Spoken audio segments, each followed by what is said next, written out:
The signal came at midnight, station time.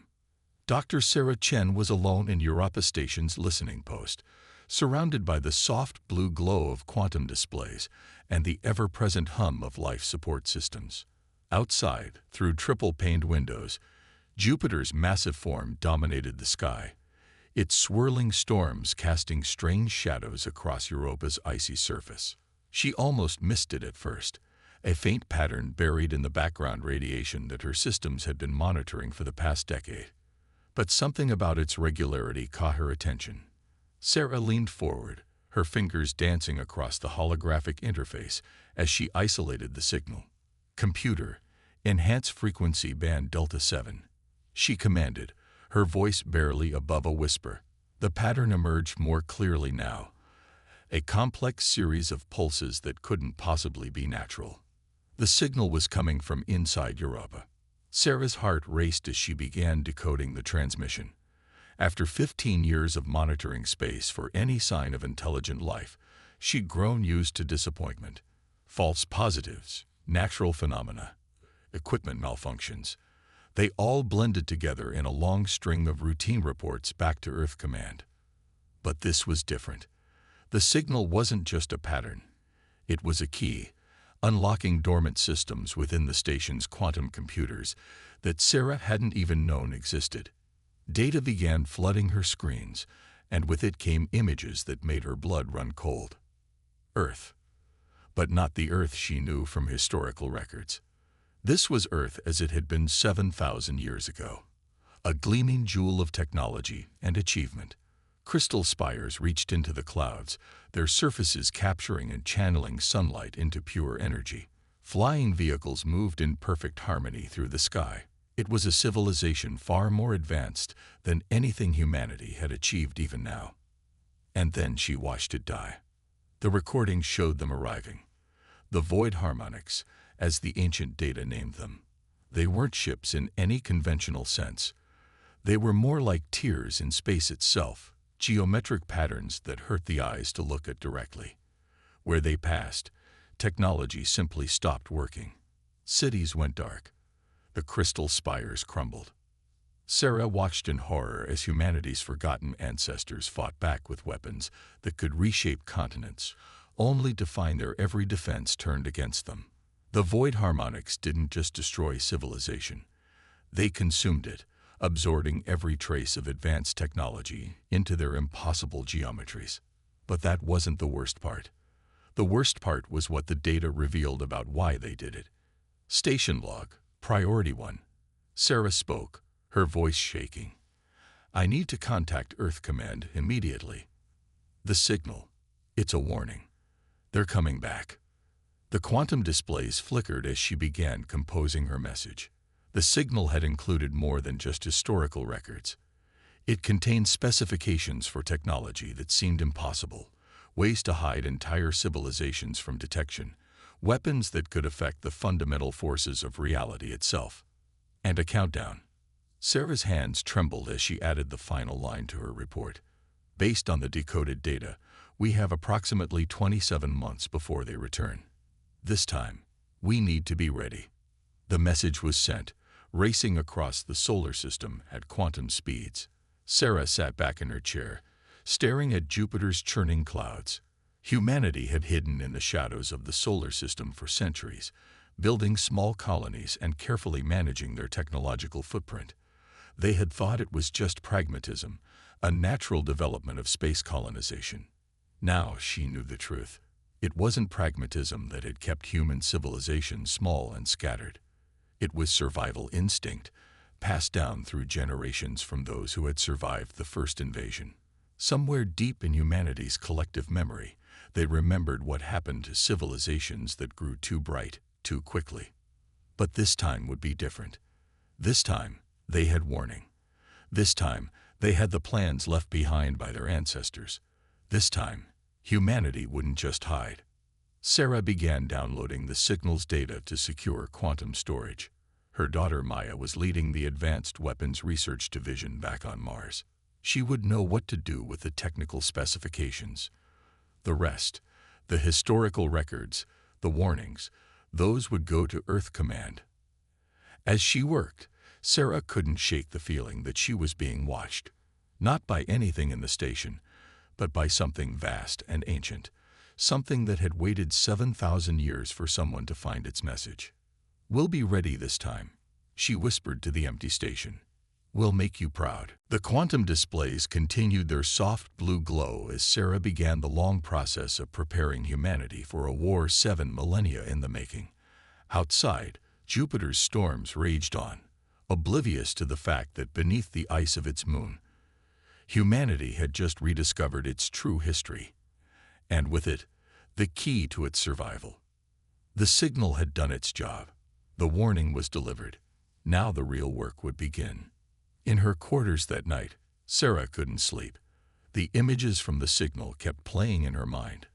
The crystal spires, the advanced technology, the destruction. But something else nagged at her consciousness, a detail in the data that seemed important, but just out of reach. She pulled up the decoded files again on her personal display. There, buried in the technical specifications, was something odd. The weapons and defense systems weren't just technical blueprints. They contained patterns that seemed to resonate with human brainwave patterns. It was as if their ancestors had discovered something fundamental about human consciousness itself, something that made them unique in the universe. Sarah made a note to include this observation in her next transmission to Maya. Perhaps this was why the message had waited so long to be found. Perhaps humanity needed to evolve to a certain point before they could truly understand what their ancestors had discovered. As Europa's night cycle continued, Sarah began organizing the data for transmission. She knew that what she had discovered would change everything. Humanity's understanding of their history, their place in the universe, and most importantly, their future. The war was coming, but this time, humanity wouldn't face it as scattered colonies hoping to stay hidden. This time, they would face it united, armed with the knowledge and technology of their past, and with something the void harmonics could never understand, the unique power of human consciousness itself. Sarah looked out at Jupiter one last time before beginning her transmission. Somewhere out there in the darkness between the stars, humanity's ancient enemy was approaching. But for the first time in 7,000 years, they wouldn't find an easy target. They would find humanity ready, waiting, and prepared to take back their place among the stars. The signal had gone silent, its message delivered. But across the solar system, humanity was about to make a lot of noise. Echoes of the past.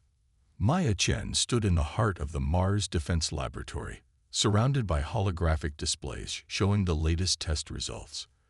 25 months had passed since her mother's discovery on Europa, and every second had been spent preparing for what was coming.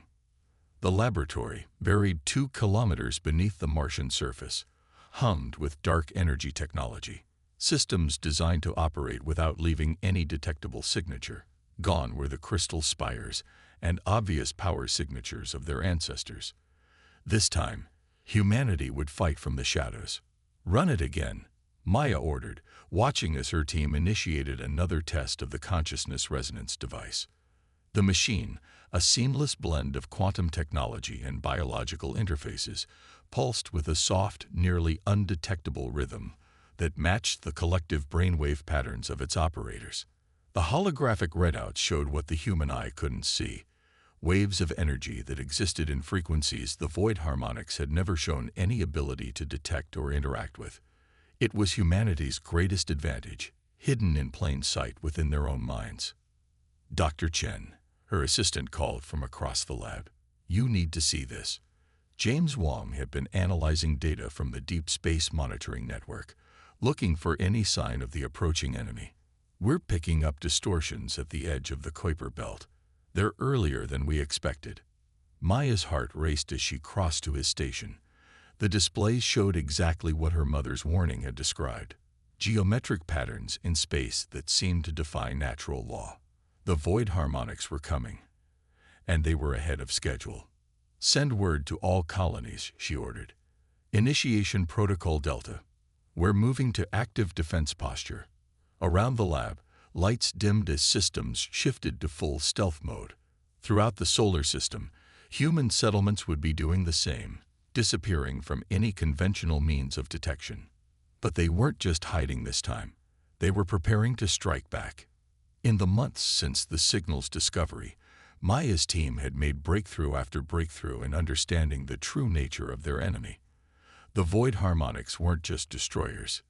They were harvesters, collecting something fundamental from every civilization they consumed. "Show me the consciousness pattern analysis," Maya requested, pulling up the latest research data.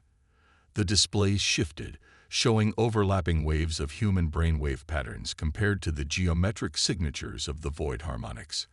Where human consciousness showed infinite variety and complexity, the harmonics displayed rigid, crystalline patterns.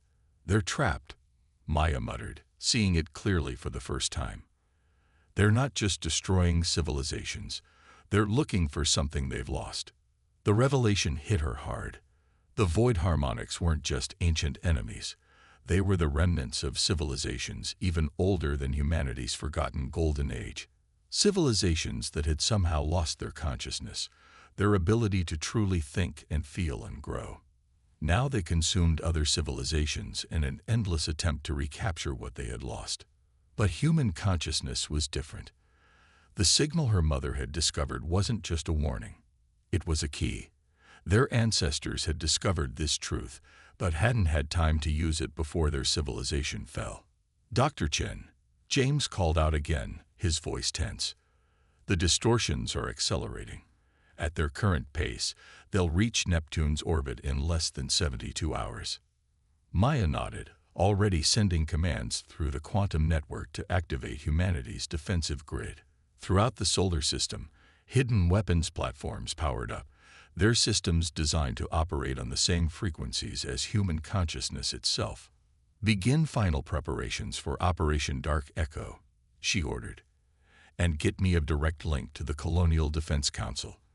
They need to know what we've discovered about the harmonics." As her team rushed to comply, Maya took a moment to send a personal message to her mother on Europa Station. Sarah Chen had spent the past 2 years coordinating humanity's early warning network, watching and waiting for this moment. "Mom," Maya recorded, "you were right about everything. But there's more to it than we thought. The void harmonics, they're not just our enemy. They're our future if we're not careful. Everything we've built, all our technology, it's not just about defending ourselves. It's about preserving what makes us human." The message sent, Maya turned back to her work. Throughout the solar system, humanity's hidden colonies were mobilizing. The weapons they had developed weren't just tools of destruction. They were instruments of consciousness itself, designed to broadcast human thought patterns in ways that could disrupt, communicate with, and potentially even heal the broken patterns of the void harmonics. In orbit around Mars, the first of humanity's new ships powered up. They were unlike anything their ancestors had built. No crystal spires or obvious technology. Instead, they looked like pieces of space itself, dark and nearly undetectable. Each was crewed by specially trained teams whose consciousness patterns had been found to be particularly disruptive to harmonic frequencies. "All defense grid stations reporting ready," James announced. "Colonial fleet is moving into position. We're as ready as we'll ever be." Maya looked at the tactical display, showing humanity's forces scattered throughout the solar system, hidden and waiting. They were fewer in number than their ancestors had been, but they were smarter, more prepared, and armed with understanding their ancestors had lacked. "Send the final authorization code," she ordered. "Operation Dark Echo is now active." As the command went out, Maya thought about the long path that had led to this moment. 7,000 years ago, humanity had reached for the stars too quickly, too obviously, and had paid the price. Now they were ready to try again, not with brute force and obvious power, but with subtlety, understanding, and the unique strength of human consciousness itself. The void harmonics were coming, seeking to harvest yet another civilization. But this time, they would find something different. This time, they would find a humanity that had learned to fight from the shadows, armed with weapons that operated on levels their enemy couldn't comprehend. This time, they would find a humanity ready not just to fight, but to understand. And in that understanding lay the potential not just for victory, but for transformation, both for humanity and for the ancient lost beings that sought to consume them. The war for humanity's future was about to begin, and in the depths of her Mars laboratory, Maya Chen smiled, knowing that they had already won the most important battle. They had discovered who they truly were, the Silent Strike. Neptune's blue disk hung against the blackness of space, its storms creating swirls of white against the azure background. But Captain Elena Santos wasn't admiring the view. From her command chair aboard the stealth vessel Shadow Thought, she watched as reality itself began to tear. The void harmonics were arriving. "All hands to battle stations," she ordered, her voice calm despite the gravity of the moment. "Consciousness synchronization at maximum. Remember your training. Keep your thoughts focused and your patterns strong." Throughout the ship, crews connected to their stations through neural interfaces. Unlike the obvious technology of their ancestors, these systems were extensions of human consciousness itself. The ship didn't just respond to commands. It resonated with the collective thoughts of its crew. The first geometric distortion appeared exactly where Maya's team had predicted, a tear in space that seemed to fold in on itself, creating patterns that hurt the human mind to observe. But Elena and her crew were ready for it. "First contact in 3 minutes," her tactical officer reported. "The rest of the fleet is in position. Consciousness resonance fields are stable." Elena nodded, watching as more tears appeared. The void harmonics were moving in their typical formation, a pattern that had destroyed countless civilizations over millennia. But they had never encountered a civilization that had learned from their past defeats. "All ships maintain stealth," she ordered through the fleet's quantum network. "Let them pass through the outer defense grid. Remember, we're not just fighting them, we're communicating." The first harmonic passed through Neptune's orbit, its crystalline structure pulsing with stolen energy from countless consumed civilizations. It moved with absolute confidence, following the same patterns it had used for thousands of years. That's when humanity sprung its trap. "Now," Elena commanded. Throughout the solar system, hidden platforms activated, but they didn't fire conventional weapons. Instead, they broadcast specific consciousness patterns, the complex, ever-changing rhythms of human thought and emotion. The effect was immediate. The geometric patterns of the void harmonics began to fluctuate, their rigid structures struggling to maintain coherence in the face of something they couldn't simply absorb or destroy. "It's working," Elena's science officer reported, excitement breaking through his professional demeanor. "Their patterns are destabilizing exactly as Dr. Chen predicted." But the void harmonics hadn't survived for millennia by being defenseless. The lead entity suddenly shifted, its geometry becoming even more complex. Energy began pulsing out from it in waves that made Elena's crew wince in pain. "They're adapting," she reported to Mars Command. "Shifting to Phase 2. That was the signal the fleet had been waiting for. Dozens of ships like Shadow Thought decloaked simultaneously, each broadcasting a different aspect of human consciousness. Love, fear, joy, anger, the full spectrum of human emotion and thought crashed against the harmonics' rigid patterns. The space around Neptune became a battlefield unlike any in human history. Where their ancestors had fought with obvious weapons and energy beams, this was a war of patterns and consciousness. The void harmonics tried to maintain their usual attack formations, but human unpredictability disrupted them at every turn. "They're trying to establish a unified pattern," Elena observed, watching the tactical display. "Counter with randomized emotional broadcasts. Don't let them synchronize." The battle continued for hours, neither side clearly winning. The void harmonics couldn't easily consume technology they couldn't detect, while humanity's consciousness-based attacks prevented them from establishing the geometric patterns they needed for their usual harvest. But something was changing. Elena noticed it first. Subtle shifts in the way the harmonics were moving. They weren't just fighting back anymore. They were trying to communicate. "Captain," her communications officer called out, I'm detecting unusual patterns in their energy emissions. It's like they're remembering something." Elena leaned forward in her chair, watching as the patterns shifted. The rigid geometry was becoming more fluid, more organic. In those moments of transformation, she could almost see echoes of what the void harmonics had once been. Living, thinking beings before they had somehow lost their consciousness. "Send these readings to Dr. Chen immediately," she ordered, "and prepare for full consciousness broadcast. All crews, focus on memories of connection, of community, of what makes us human." The combined broadcast from the fleet hit the void harmonics like a tsunami of consciousness. The geometric entities began to vibrate in ways they never had before. Some began to break apart, not in destruction, but in transformation. "They're retreating," her tactical officer reported, "but not like before. This is different." Elena watched as the void harmonics pulled back, their patterns now permanently altered by contact with human consciousness. They weren't destroyed, but they were changed. And in that change lay the possibility of something none of their ancestors had ever considered: communication with an enemy they had only fought to fight. "Send word to all colonies," Elena ordered. "First engagement successful, but this isn't over. They'll be back, and next time, they'll be ready for our consciousness weapons." As the fleet regrouped, Elena recorded her battle report for Mars Command. The void harmonics had proven both more dangerous and more fascinating than they had imagined. They weren't just harvesters of civilization. They were lost children of the cosmos, seeking to reclaim something they had forgotten. "We've won the first battle," she concluded in her report. "But more importantly, we've learned something crucial. The void harmonics aren't just our enemy. They're a warning of what we could become if we ever lose touch with what makes us human.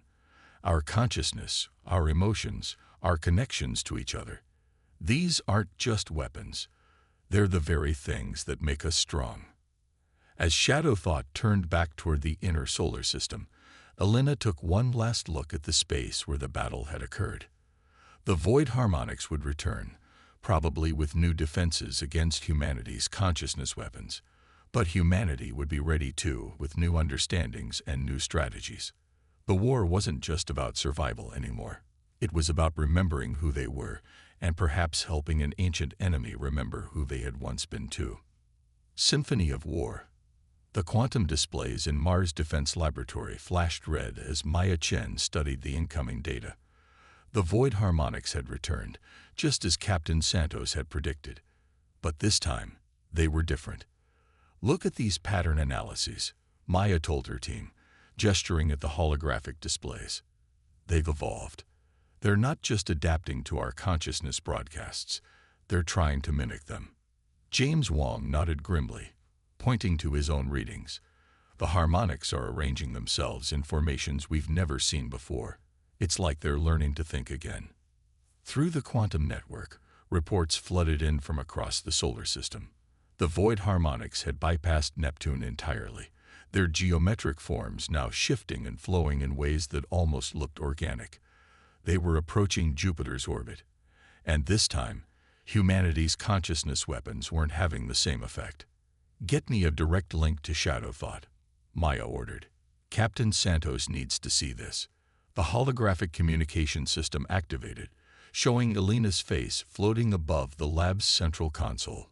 She looked tired but determined. "We've been tracking their approach, Dr. Chen. Whatever you did to them in that first battle, it changed them fundamentally." "That's what concerns me," Maya replied. "Look at these consciousness readings. They're not just resistant to our broadcasts now. They're absorbing them, using them to evolve. It's like we've awakened something inside them." On the tactical displays, the harmonic fleet's advance continued. But unlike their previous rigid, geometric patterns, they now moved like a school of fish, flowing and adapting with an almost natural grace. More disturbing still, they had begun emitting their own consciousness-like patterns. "They're not just mimicking us," Elena realized, studying the data from her ship. "They're remembering. Whatever they were before they became the void harmonics. It's starting to surface again." Maya's mother, Sarah, Join the conversation from Europa Station. The original signal warned about this. Our ancestors didn't just fail to stop them, they began to understand them. But they ran out of time before they could use that knowledge. Maya stared at the displays, watching the approaching enemy that was becoming less of an enemy with each passing moment. "Maybe that's it," she whispered. "Maybe we're not supposed to fight them at all." The lab fell silent as Maya began working frantically at her console.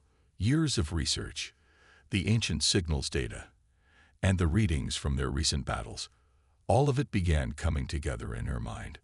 "Look at these patterns," she said, pulling up complex waveforms. "When we first broadcast human consciousness at them, we treated it like a weapon. But what if we tried something else? What if we tried harmony instead of disruption?" Her team gathered around as she explained her theory. The void harmonics weren't just consuming civilizations. They were trying to rebuild something they had lost. Their rigid geometric patterns weren't natural. They were a cage, trapping whatever consciousness remained of their original forms. "We need to reconfigure every consciousness broadcasting device in the system," Maya ordered. "Captain Santos, can your fleet hold them off long enough for us to make the changes?" Elena nodded grimly. "We'll buy you all the time we can, but make it quick. They're learning faster than we expected." The next 12 hours were a blur of activity, while the fleet engaged the harmonics near Jupiter. Using conventional tactics to slow their advance, Maya's team worked to reprogram humanity's entire defense network.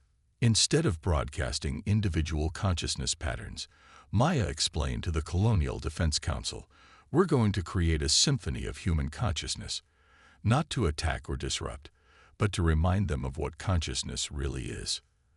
The council was skeptical, but they had run out of options. The void harmonics were adapting too quickly to their original strategies. If Maya was wrong, humanity would lose everything. But if she was right, "All stations report ready," James announced. The entire solar system had been transformed into a vast consciousness broadcasting network.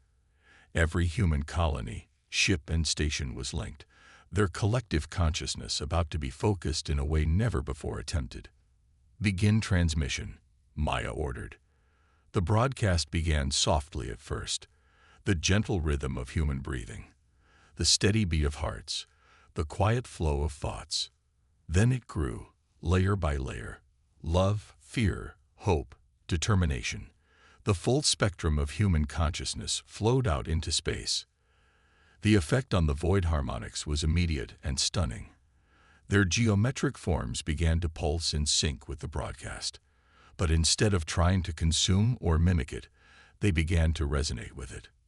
"It's working," Elena reported from the front lines.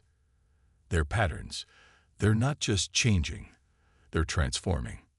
Maya watched in awe as the rigid geometry of the void harmonics began to dissolve. In its place, new forms emerged, fluid, organic shapes that pulsed with their own inner light. The consciousness patterns they emitted were no longer pale imitations of human thought, but something unique and ancient. "They're remembering who they were," Sarah whispered over the quantum link. "All this time, they weren't trying to destroy consciousness. They were trying to find their way back to it." The transformation spread through the harmonic fleet like a wave. Some of their forms became crystalline structures that sang with complex harmonies. Others transformed into patterns of pure energy that danced with joy at their liberation. But the process wasn't complete. As the last of their geometric forms fell away, the harmonics began broadcasting back to humanity, not in patterns of destruction or consumption, but in waves of memory and gratitude. "They're showing us their history," Maya realized as the data flooded in. How they lost their consciousness, how they became trapped in those geometric forms, and something else. A warning. The images were clear now. Other entities out in the galaxy, other civilizations that had suffered the same fate. The void harmonics hadn't been unique. They were just one group of many that had lost their way. "They want to help us," Maya told the council, "to make sure we never follow the same path they did. But first, we need to help them remember everything they once were." As humanity's consciousness symphony continued to play across the solar system, the transformed harmonics began to join in, adding their own ancient songs to the melody. It wasn't just a battle anymore. It was becoming a duet between two species, each helping the other to grow and understand. The war wasn't over, but it had become something else entirely. Something none of them had expected when they first discovered that ancient warning signal on Europa. It had become a reunion, a new dawn. In the space between Jupiter and Mars, two civilizations danced. Where once there had been battle lines and strategies, now there was a symphony of consciousness, human and harmonic, past and present, memory and possibility, all flowing together in patterns that transformed the very fabric of space itself. Maya Chen stood on the observation deck of humanity's new flagship, the Remembrance, watching as the transformed harmonics created displays of pure consciousness that lit up the solar system.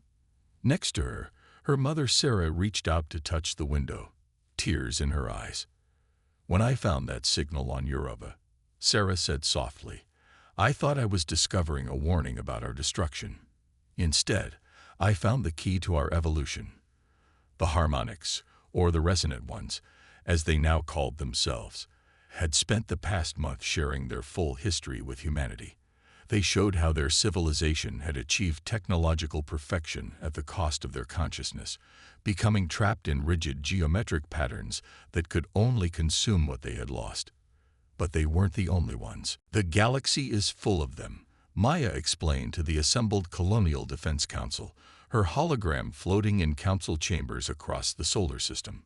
Different civilizations that lost their way, trapped in various forms of technological stasis. The ones we fought were just one group that had been trying to break free for millennia. And now they want our help to free the others. Elena Santos added from her position aboard Shadow Thought. Her ship had been modified with the new consciousness technology, a perfect blend of human intuition and recovered harmonic knowledge. The council chambers erupted in discussion. The implications were staggering. Humanity hadn't just survived an invasion. They had discovered their purpose in the galaxy. Their unique consciousness, their ability to blend technology with awareness, made them the perfect mediators for species trapped in technological perfection. "We've already begun the process," James Wong reported, bringing up displays showing the modifications being made to human colonies and ships. "The resonant ones are helping us develop technology that grows with consciousness rather than replacing it. We're calling it the Harmony Protocol." The displays showed new cities rising on Mars and the other colonies, structures that pulsed with life, responding to and enhancing human consciousness rather than simply serving it. It was the perfect blend of the crystal spires of their ancient past and the hidden technology they had developed in their years of preparation. But the most dramatic changes were happening in space. The transformed harmonics had taught humanity how to create structures of pure consciousness, stations and ships that existed as much in thought as in reality. These new constructs could cross vast distances by resonating with the consciousness of space itself. "We're receiving signals from other groups like the harmonics," Sarah announced, her voice filled with wonder. "They sensed the transformation, and they're reaching out. Some have been trapped for millions of years, waiting for someone to help them remember who they were." Maya stood at the heart of Mars Defense Laboratory, now transformed into the center for what they were calling the Awakening Project. Around her, humans and resonant ones worked together, their consciousness patterns interweaving as they planned missions to reach other lost civilizations. "We thought we were preparing for war," Maya told her team, "but we were really preparing for this. Our ancestors didn't just leave us warnings, they left us a mission. They knew that someday we would be ready not just to fight, but to heal." The quantum displays showed the first joint human harmonic expedition preparing to leave the solar system. These ships were unlike anything either civilization had created before, physical structures that served as anchors for consciousness itself, capable of reaching across space in ways that defied traditional physics. "Each ship carries a symphony," Elena explained to her new crew, "a mix of humans and resonant ones. Not just our consciousness broadcasting technology, but our stories, our emotions, our capacity for growth and change. We're not just explorers anymore, we're rememberers. In orbit around Europa, where it had all begun, Sarah Chen made the final modifications to the original signal. It would continue broadcasting, but now it carried a different message. Not a warning of destruction, but an invitation to remember, to grow, to transform. The signal would echo across space, reaching out to other civilizations trapped in technological stasis. It would remind them that consciousness wasn't a weakness to be overcome, but a strength to be embraced. That true advancement came not from perfection, but from growth and change, and the willingness to evolve. Maya stood with the Joint Human Harmonic Council as they prepared to launch the first remembering fleet. Around them, the solar system hummed with new life and possibility. The crystal spires were rising again, but this time they grew with consciousness, responding to the thoughts and emotions of all who lived within them. "We're ready," she announced, feeling the resonance of countless minds, human and harmonic, flowing through the new consciousness network. The next signal has been found, another civilization waiting to remember who they are. As the first ships began their journey into the unknown, Maya thought about how far they had come. From a civilization hiding in fear of ancient enemies, they had become something their ancestors could never have imagined. Guardians of consciousness itself, helping to heal wounds millions of years old. The war was over. The time of remembering had begun. And humanity, standing with their former enemies now turned allies, was ready to help the galaxy remember how to grow again. In the space between the stars, new symphonies were waiting to be sung. And this time, every consciousness would have a chance to join in the dance.